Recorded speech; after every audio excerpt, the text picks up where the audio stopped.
Hi, everyone, and welcome to my On the Front Line podcast. As you know, leadership doesn't just happen in boardrooms, it actually happens on the front line. It happens behind the wheel, it happens in dispatch and tough decisions about people, safety, and community, with real lives depending on you every single day.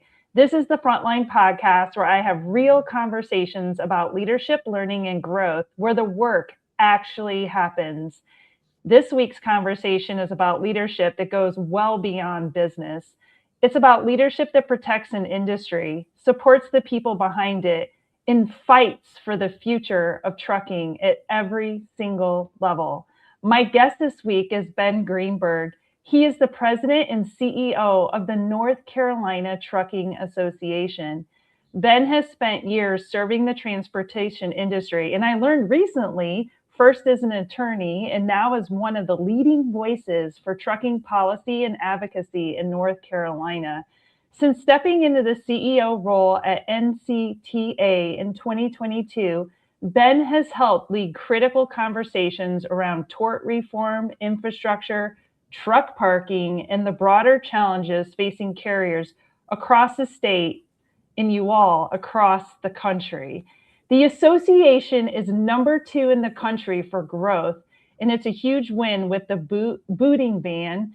But what really stands out to me about Ben isn't just policy, it's how he treats people. He understands that behind every piece of legislation, every regulatory fight, and every industry challenge, there are real families, real drivers, and real businesses trying to keep America moving. Under his leadership, the association continues to strengthen its role both as an advocate and a unifier. He brings together carriers, partners, women in trucking, lawmakers to create a safer, stronger, more transparent trucking industry, an industry that we all love so much. He has made such a big impact on tort reform, truck parking crisis, inclusivity, and the challenges carriers are facing today. He's deeply involved in understanding what it takes to build trust in the industry with lawmakers and the public.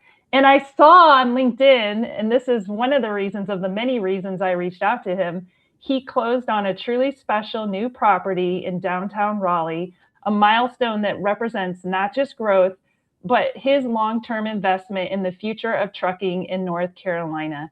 Thank you so much for joining me, Ben, to celebrate you and the goodness that you bring to this industry. So, why don't you go ahead and, I don't know, add anything else about your introduction and what the front line means to you and how it's really shaped you in this industry? Yeah, I mean, I think you covered a lot there. It's a very nice introduction. And, this industry is everything, right, for everybody in this country, whether they're a part of it or not. And so it's just an honor to be able to serve the men and women on the front line of trucking. And we are really excited about our property acquisition. It's kind of nice for us to plant a flag right at the center of policy for transportation in North Carolina. We've got great access right behind the Department of Transportation, right by FMCSA's headquarters in Raleigh, walking distance to the Wow. General Assembly, and then walking distance to the State High Patrol headquarters. So we're right there, and it's a nice way to kind of bring the association back to some of the things that it had previously, right? There's cycles, and Mhm. so the association's work has kind of gone up and down over the years, but I do strongly feel like we're in the best position that we've ever been in a long time. And so we're just excited and fired up to represent this great industry in North Carolina.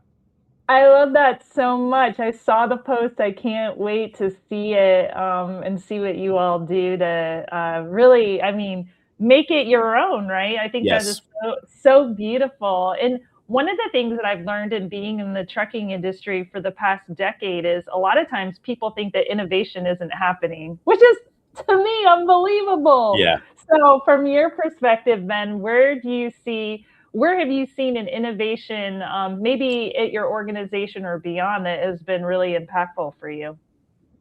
Gosh, I think everywhere. It's somewhat ironic we're having this conversation. I am in Las Vegas. You can see the lovely drapes behind me. And I was moderating a panel at the ACT Expo, which is all about innovation Mm, and technology. And so I was moderating a panel on in-cab technology, how we've gone mhm. from very little technology in the cab, evolved over the years, and now, high level AI systems, advanced driver assist technology, conversations about, what autonomous trucking could look like. And so there's really not a place where the industry hasn't been innovating. It's always been doing Mhm. the good work, and there's always folks that are on the leading edge from a technology standpoint. But Mhm. truly, I think every facet of the industry has been innovating. And at the association level, I'm currently the youngest state exec serving in the country. And so I've somehow or another kind of become the AI czar for the Oh, association I world. And love that. so, yeah, I get to work with my peers a lot on just talking about, how can we continue to do more with less, right? And, not every Mhm. state trucking association is built the same. Some are Mhm. one man, one woman shows. Some have very large staffs, depending on the size of their association. But the Mhm. reality is that we can all be doing more by utilizing technology and kind of investing and looking forward. And I enjoy the relationship that I've got with my peers, anyways, but it's fun to be able to have that role and be able to support them get more for their states and then also get more for the country by investing and utilizing some of that technology as well. Because as a rising Mhm. tide lifts all ships, and we're all in this together as a federation to support this industry.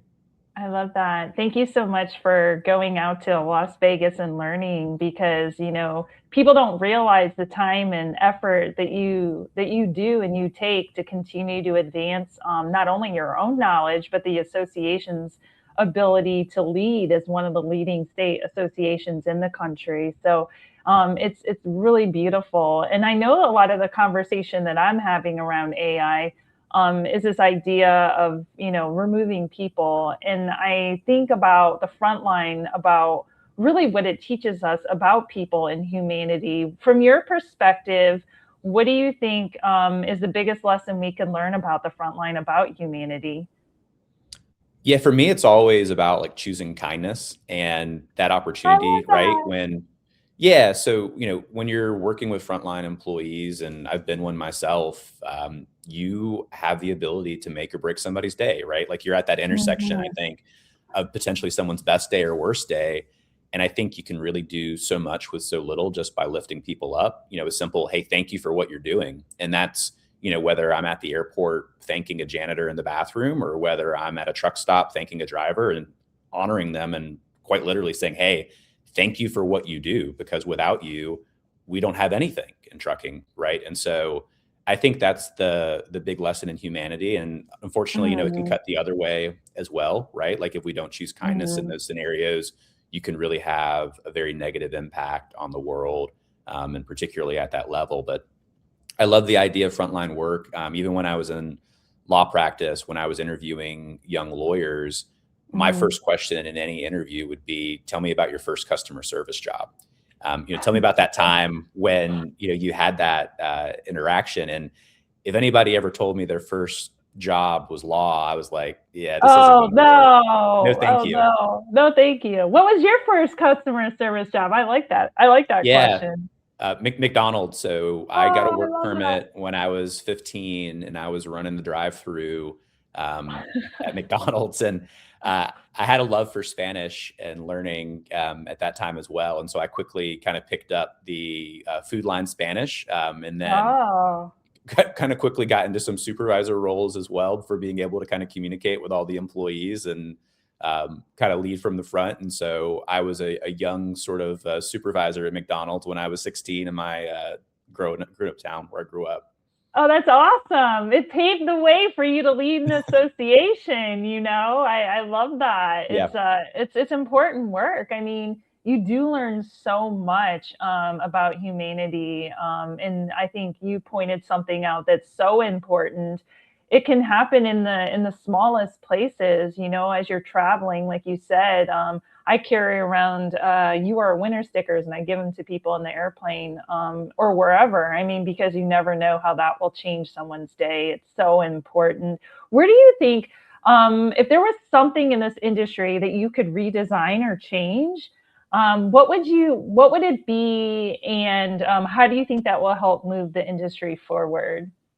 Yeah, this might not be the most fun answer, but I draw on my background from being a lawyer, and I would probably rework our legal system, right? How do we Mhm. pick winners and losers? And more importantly, who pays the costs of that litigation? And so the Mm. United States is an oddball in the sense that each side pays their own legal fees regardless of the result of the outcome of Mhm. litigation. And that creates this sort of, and again, I'm in Vegas, so I'll use the terminology, that jackpot justice system where Mhm. it doesn't matter if an individual is at fault for their own collision or their own injuries.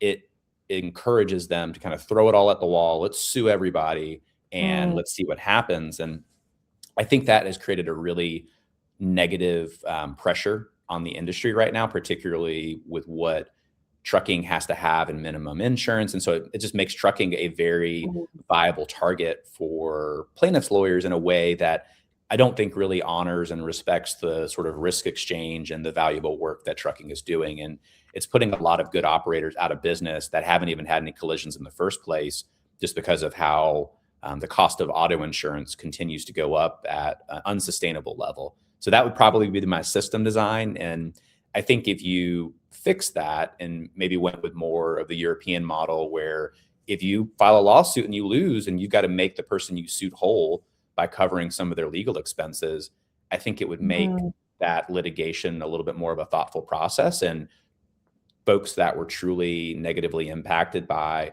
a collision with a truck could be made whole, but you wouldn't see the same sense of sort of jackpot justice that we see out there in the industry. Yeah, it's so what a powerful move to change. I was driving somewhere in the middle of Ohio and I counted 16 billboards in Ohio. I mean, I Yeah, know like they talk about it in Texas and Louisiana, but Ohio, I was like, wow, it's everywhere. It's impacting everyone and it it's is. sad. And what message does that send to the men and women on our interstates working for this industry that every other sign is sort of a veiled threat against them, right? Like, look, people don't realize, and most of your listeners probably will, that 70% plus of these collisions are caused by passenger vehicles that are generally not paying attention, right? They don't understand what it Mhm. means to operate around an 80,000-pound vehicle.